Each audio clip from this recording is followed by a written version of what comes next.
Odam bolasi borki, birodarlar, qarzdor bo'lib qolishi mumkin. Inson issiq jon, zarurat to'satdan bir kutilmagan ishlar bo'lib qoladi, qarz bo'lib qolishi mumkin. Mumkin. Hatto Muhammad alayhisalom ham qarz olganlar, birodarlar.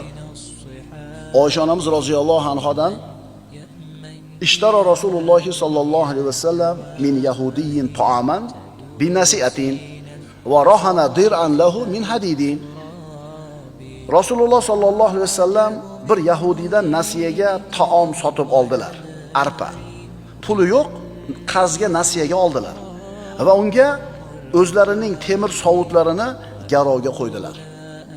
Rasululloh vafot etganlarida ana shu yahudiyning uyida sovut qolib ketgan edi Rasululloh. Qarzni lug'aviy va istilohiy ma'nosi. Qarzni lug'aviy ma'nosi arab tilidan kesish, ajratish ma'nolarini bildiradi. Sababi qarz berayotgan odam o'zini molidan bir qismini kesib ajratib berayotgan bo'ladi. Bu lug'aviy ma'nosi.